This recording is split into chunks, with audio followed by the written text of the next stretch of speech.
Dead by Daylight, in a nutshell, is an asymmetric multiplayer horror game where 4 players control the survivors who try to escape a demented killer.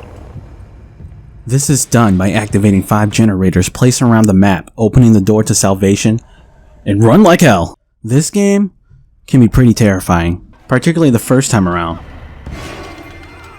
But what makes this game so scary? Well, if you're asking that question, I assume you haven't actually played it. So, I present to you 5 reasons why Dead by Daylight is scary as shit.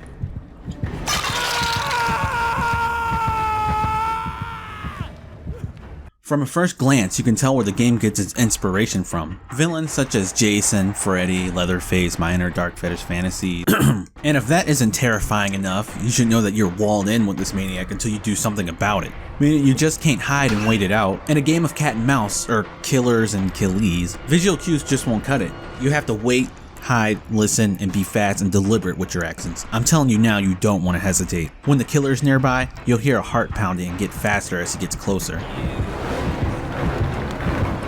Other than that, you'll mostly be hearing screams, chainsaws, crying, and more screams. This game is purposely created for you to panic. You'll never know if the killer knows exactly where you are until it's too late. Everything, every little detail will speak to you on a deep spiritual level. It's telling you, get the fuck out. Run, bitch! Run!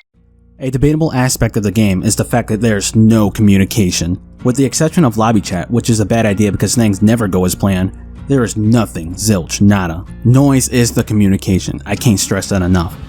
When there's a scream or a generator goes off or basically anything that makes noise, it shows up on the screen. You might think that's convenient. Well, that's debatable because the killer also sees that. There has been times where I open the door, the escape is right there, and we hear a scream from another survivor, and we will look at each other debating if we should save that person or escape for ourselves. And I know what you're all thinking, fuck that, just go, but the game greatly rewards you for these kind of things. And I like to do things from a realistic standpoint. The point is, they can tell exactly what you're thinking and you can tell what they are, without having to say a word. Communication is key in these kind of games, but here it's only broken down to 2 things, trust and luck. So good luck trying to get people to trust you. Psychopathic murderers can come in a rainbow of colors, mostly dark and ominous, but here you have your choice of 3. The Trapper with his bear traps, the Wrath with his power to dematerialize, and the Hillbilly with his chainsaw. The chainsaw. One thing to take away here is that the killer is not controlled by the game. No, AI can be too predictable after so long. Humans aren't so much. Think of the betrayals of zombie apocalypses, okay? What it comes down to is that zombies will always pose the same threat. The humans, on the other hand, are a different story, and to maintain that dreaded feeling of helplessness, you cannot stop the killer, or attack him in any way. You have no choice but to run and hide. Hiding is very emphasized in Dead by Daylight. You see, the survivors have a third-person perspective, while the killer maintains a first-person perspective.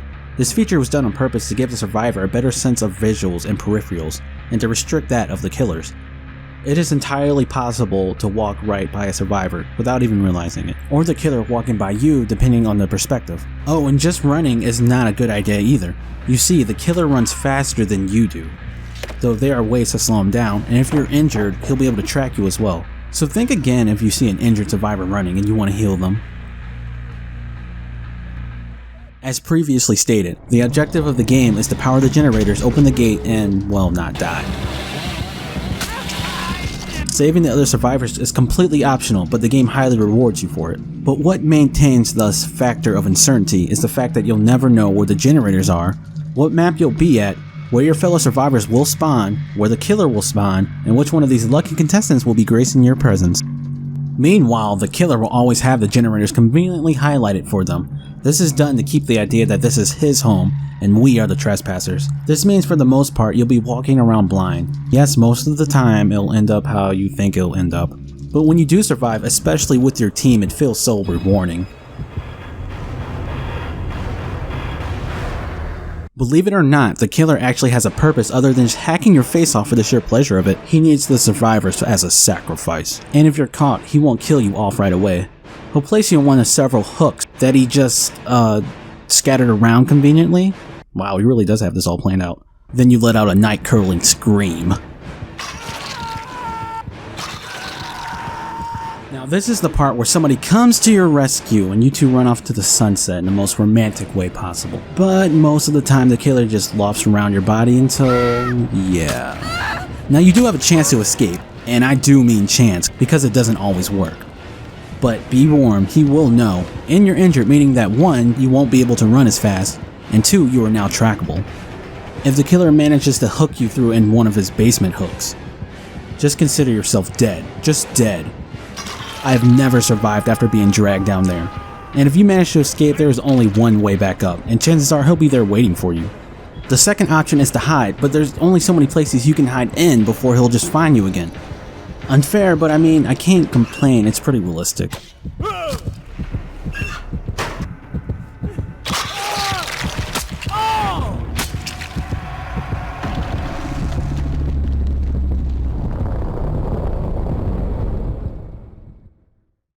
Well, there you have it. Dead by Daylight is a really fun game, and I fully recommend it if you like horror thrills like this. And if you like this video, you can subscribe if you want to see more of it. Throw a like, share with your friends, do whatever you want to do if you want to help support me in this.